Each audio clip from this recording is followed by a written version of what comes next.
What's going on, guys? It's Jose with Jay's Auto Glass. Dropping a different type of video tonight. Well, actually today, sorry. Today we're going to be doing a discussion video, and we're going to be discussing OEM glass versus aftermarket glass. This is more of an informative video for your customer. A lot of times we deal with customers that don't understand the difference between an OEM glass and an aftermarket glass, so this video is mostly made for them. I actually made this video earlier, and I found a website to show a lot of you viewers the difference, a lot of the markings and what they mean on a windshield. That being said, guys, let's go. What I did was, over the last few months, I took pictures of a lot of different vehicles, of the stamps of the OEM glass. Whenever I got the opportunity to do some. I haven't been out installing as much. That's why I haven't been dropping a lot of videos lately. But I've decided to do some discussion videos to help out and just get some more info out there, or just talk about more topics when it comes to the auto glass industry. Again, I hope this video does help if you're a consumer trying to shopping around, just debating. Hope this does help you save some money and finally get to choose the correct glass that's right for you. Again, if you're an auto glass installer and you're watching this, if you have more information or more input on this topic, feel free to leave it in the comments below. But let's go ahead and get started with the first. We're using PowerPoint, so here we go. So right off the bat, guys, we're gonna start with a Honda windshield. So right there you can see the Honda logo, and you can also sell solar green. Solar green is going to indicate that it's going to have a green shade to it. Laminated means it's going to be a laminated glass. Here's the cool part, though. Here's the most important part, and when it comes to the aftermarket versus OEM glass. This glass was manufactured by PGW. The cool thing, though, is that PGW can also sell this glass without the Honda logo for a lower price, saving you money. If you were to buy the windshield from Honda, and then buy another windshield from PGW from wholesale, or your auto glass shop would, there would be a big price difference, and really you're just going to be paying for the Honda logo. Both glasses are produced by and manufactured by PGW, so realistically there is no big difference in that glass. I'm not sure why. What is it? Really, how it works is Honda just gave the contract to PGW because PGW probably offered a lower bid on the manufacturing line for all those vehicles being manufactured during that year. Another cool thing, I actually have a website here, guys. I'm going to show you what all this other stuff indicates. Right here, I don't know if you guys can see. This is the dealership part number. As for the barcode, I don't know if that's for the glass manufacturer purpose or whatever. Right here we have the DOT number. I can't tell what any of this other stuff is. We have an E11. Interestingly enough, we're actually using our my streaming platform program. We're gonna switch to this. This is the website that tells you what every other thing means when it comes to the stamp logo. So in that previous slide or scene, it showed that it had E11, and if we look here, the E code indicates which country the windshield is certified. So in realistic, it tells you what. So we're gonna look E11. It says United Kingdom. So that windshield was manufactured. I guess it's certified for United Kingdom, I guess, which doesn't make sense to me because this glass or this vehicle was sold and driven in the United States. And if we're going to go back to PowerPoint, we're going to go back to the PowerPoint. We're going to if we see more of these E's, we're going to go back and look at it. I'm not sure why. Let me see. It is a circle that indicates the following codes are assigned by the United Nations Economic Commissions of Europe. But again, this vehicle was sold in the United States unless they imported overseas, which I am not sure of. We'd have to open the door and look at the VIN plate and or whatever the tag that's in between the door there. But anyways. Going back to the OEM versus aftermarket brand, guys, you can purchase the same glass from PGW, like I said earlier. It doesn't have to have the Honda logo on it. Again, Honda, sold the contract to PGW so that way they could stamp the Honda logo when this was being when the vehicles were being manufactured in the assembly line. So, but again, you could go with any other brand. You don't have to go with just the PGW glass.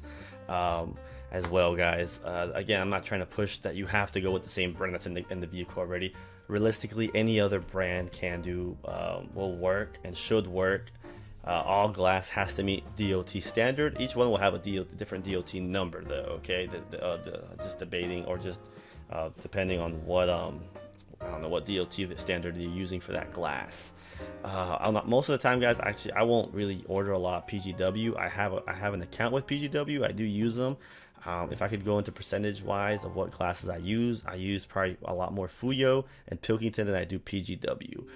Even then, I still use more XYG glass than PGW.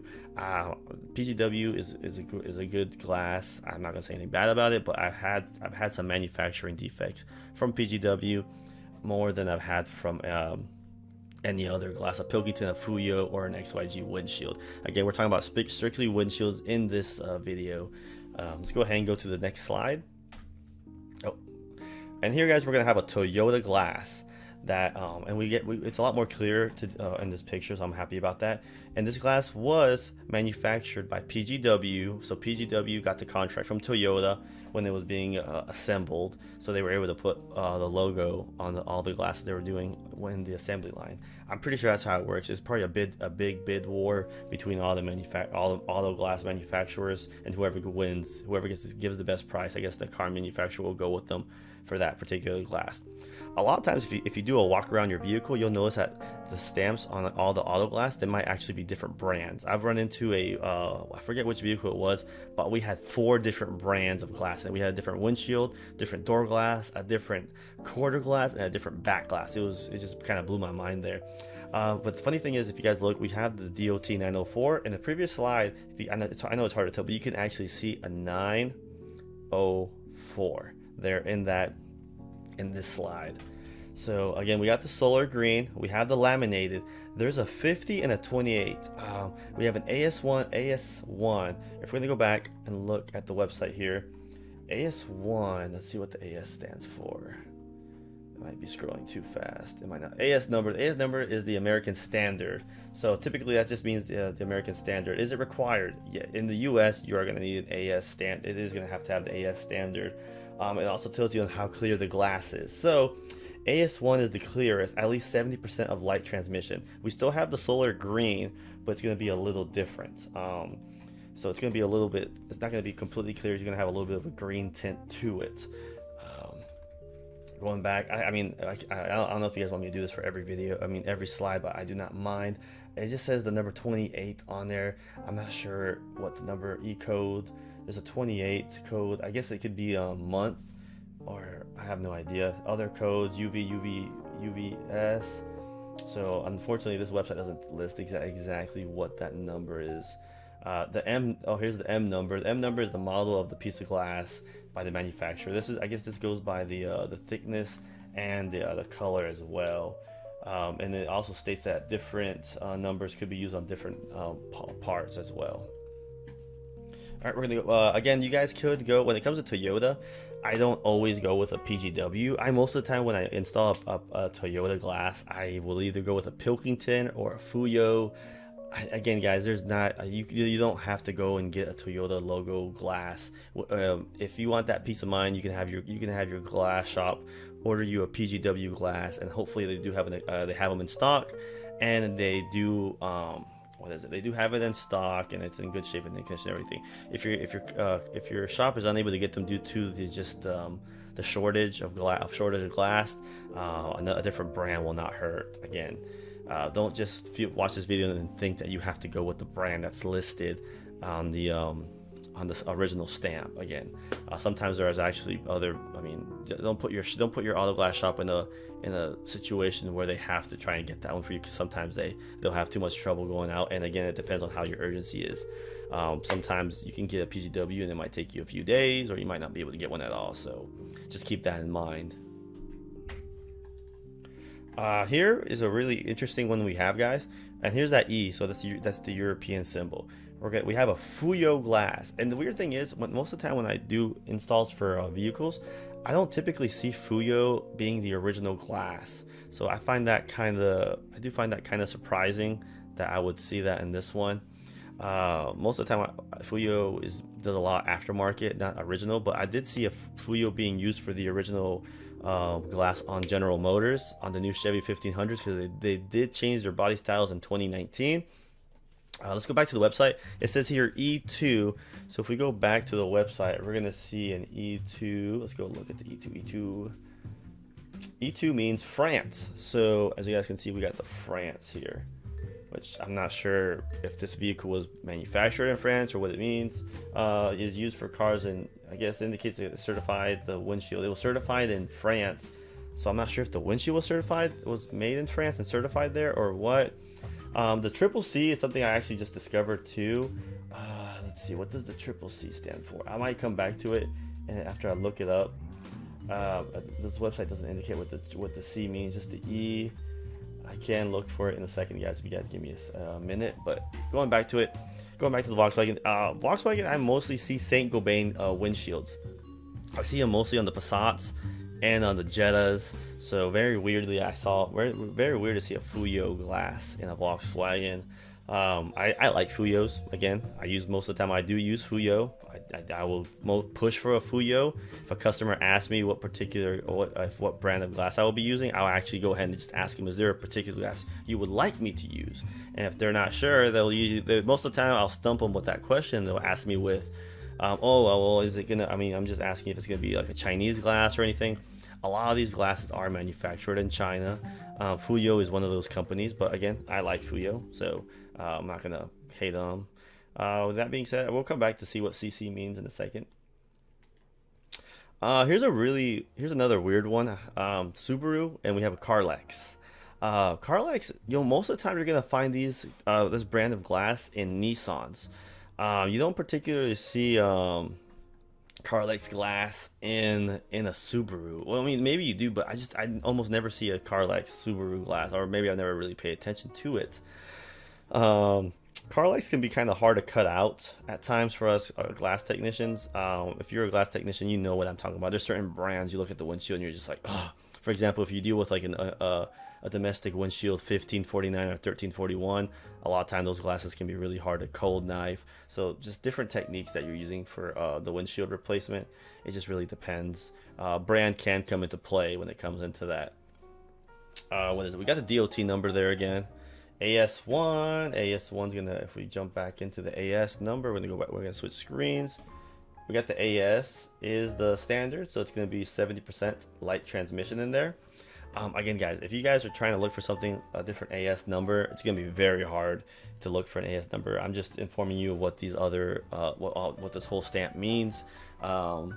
Typically, I doubt you'd be able to ask for someone for a different AS number and be able to find it successfully. We'd probably spend all day trying to get. You probably have to custom order that, which would be a lot more money than even an OEM dealership part. Again, the only way you could get a Carlex windshield would be going through your supplier Migrant. This goes out to my business auto glass owners. Migrant would be the only one that would supply a Carlex windshield. You wouldn't be able to get one from Pilkington or PGW. Typically, the only glass you can get from Pilkington would be a Tribal brand, AGC, and very, very rarely you can get a Fuyo from Pilkington, and that's only when they're running short on other parts. Most of the time, Migrant will supply you with a Carlex. All right, next one. All right, this is where we go back to kind of like what you usually see. Your typical Honda. Your typical Honda always has Pilkington. I like Pilkington. Pilkington is a British company, if I'm not mistaken. We got the E1. I'm not going to switch slides on that one. I'm just going to let you know. E1 stands for Germany. So this is a German Honda. There's the dealership part number again. There's the DOT number. AS1 means 75%. I think we stated earlier. So that just means actually 70%. Sorry. The M just stands for manufacturing code of once. It's just a different manufacturing code. Guys, most of the time when you deal with Hondas, you will see Pilkington glass being used on it. Very rarely will you see a different brand. I did run into a Honda Odyssey the other day where the manufacturer had decided to go with Fuyo representing the Honda Odyssey on it, which was kind of weird. I mean, I think it was a 2018 Honda Odyssey where it had a Fuyo OEM glass, which was still cool, but cool to see because I always like to keep my eye out to see what manufacturing it is. A lot of good technicians will actually look at the brand before they start to cut, just to make their life easier, because just like I said, you can run into some pretty crappy glass. The crappy glass that cuts out crappy is what I'm trying to say. There's no really crappy glass. Again, DOT, if I didn't mention it earlier, DOT is the law of the road. So every windshield has to have a DOT code. If it does not, it cannot legally be installed in the United States. Yeah, Pilkington, I like them. Probably my second favorite brand out there. Honda owners, if you're watching this, you don't have to go with the Pilkington glass. I haven't had any issues with any other brand being installed in a Honda. Everything typically does function normally. Typically, wow. Let's go ahead and jump to the next slide. This is the last one I have, guys. Here we're gonna have a Range Rover, and if you guys can tell, it's kind of hard to see, but you see it says Saint Gobain. We have the DOT number, the AS1, which means 70%. It says E8. If we jump to the E list again, it's gonna say Czech Republic. So I'm not really sure why it says Czech Republic. I'm noticing the triple C's mostly on the European vehicles, so it might have to be something with that happens more of Europe. It might be a Europe more thing. I'm not really sure what the CC says. When it comes to Saint Gobain, guys, this goes more for my glass technicians. Saint Gobain can be a big pain to cut out on the Volkswagen Passats and the Jettas. I don't know why, but they crumble on the sides when you're cutting them out. They're so brittle on the corners when you're cutting them out. This doesn't technically mean it's a cheaper glass or anything. It just crumbles when you cut. Some glasses do that. Sometimes Carlex will have the same issue as the Saint Gobains when you're cutting them out. They'll be really tight. They'll be really decked, is what we say, or really tight, decked into the pinch weld, so it can make it a pain to cut out. But yeah, Saint Gobain, I typically will still a cold knife like Saint Gobain windshield. I'm not too worried about that. Again, when it comes to Range Rovers, it's very hard for me to get a Saint Gobain windshield. I think Migrant's the only place where you can order one if they have them available in your region. If you have to outsource it nationally, you have to add like an additional $200 on that shipping if your customer is really pushing for that Saint Gobain. Again, as long as they're willing to wait, it's fine. You just let the communication is key when it comes to this and your customer. I've had really good luck with the Fuyos in this, and sometimes Pilkington. You can get a Pilkington. PGW, I have gotten it, but for some reason, we had an issue with one of our Land Rovers that we did, where we installed it, installation went smooth, but for some reason the glass rejected our primer. And again, we use Beta Seal primer, and we love Beta Seal. It's probably we use the Express 30 Easy kit when we choose our polyurethane, because it comes with the primer and it comes with glass cleaner and plastic tips. But for some reason that PGW glass rejected the primer. It might have been because some of the chemicals they use at the warehouse when they clean the glass, or when they overship it overseas or whatever. So you just gotta make sure you get a really good scrub on those glass. And after we pulled it, we were able to pull it out, put it back in, and just re-scrubbed it down pretty good. And the customer has been happy ever since. But again, it's not something you want to happen though. Very rarely will a glass reject will reject the primer, and it won't go because of brand either. It just depends on the warehouse and the shipping on it. Again, I've installed Fuyos in a Land Rover and not had any issues. Pilkington too. Again, very rarely will you run into an issue when it comes to different manufacturers being used for the Land Rovers. Again, this video is to show you guys that Range Rover didn't actually make this windshield. Honda didn't make this windshield. All these windshields were made by a different company and outsourced, and that's what I'm making this video for the customers to understand that these windshields were not actually made by Honda. This is not actually a Honda glass. This is a Pittsburgh glass. This is a Pittsburgh glass for Toyota. This is a Fuyo glass for Volkswagen. This is a Carlex brand for Subaru. I'm not sure, and I think Carlex is a Mexican company. I think I might be mistaken though. I think it's almost, I know they both start with a C, so I could be wrong on that one. And again, same thing there and there. So to sum this all up, guys, again, this was a discussion video for people who are out shopping and just on the fence whether they should go to a big corporate company or go to the dealership and are just overlooking a smaller shops because they want that peace of mind. We will be getting the exact same thing as a bigger company. when it comes to the dealership, of course, we're not going to be able to get that logo glass unless we order it from the dealership, but we can get that same manufacturer that produced that glass, that Honda hired to make their glass, or Toyota, or Land Rover. Is there going to be a difference? No, not particularly, unless the brackets. This is where we get a little more technical. Unless the brackets were made crappy. Again, I feel like whenever these glasses are made, I think they're human. I think a human actually makes and attaches the brackets and the rearview mirrors on the windshield. I don't think they're machined, because I can just see human error, and sometimes, or I can just tell that they were just glued on there by someone. That being said, guys, I hope you enjoyed this video and you got more your questions answered. A lot of times we have customers that will go on forums and look up windshield questions, and they'll end up with more questions than answered, and hopefully this video resolves some of those issues. If you're a glass installer, hopefully you learned something too. I didn't know about this webpage. Honestly, this is my second time making this video. I was gonna say third, but I don't count that one because I had to redo the whole thing. I found this website, so I decided to implement it into my into this video, and we got the cool jazz music like always. Again, this was really cool to see what all this meant. The AS1, the M14 DOT. I still don't know what the CCC means, but I'll just leave it in the comments, in the little comment section. I'll probably most likely just tag it there. If you enjoyed this video, guys, please make sure to leave a thumbs up, subscribe, and share with your customers as well. This would really help them if they're on the side. So I know it's about 20-minute long video, but it's just good, viable information to help your customer make that step toward your shop. Especially a lot of us smaller shops get overlooked because of just concerns like this, and we're trying to just help them out. We also say smaller shops will save you a lot more money than the bigger corporate shops. I don't want to say that corporate shop's name, or definitely save you a whole lot of money from the dealership. That being said, guys, I guess we will be dropping these types of videos every other week. I'll be trying to make discussion videos for y'all. I'm not sure if I mentioned that at the beginning of the video. I hope to see you guys watch them, and if you guys have any more questions or comments, make sure to leave them below. You guys have a good night. Later.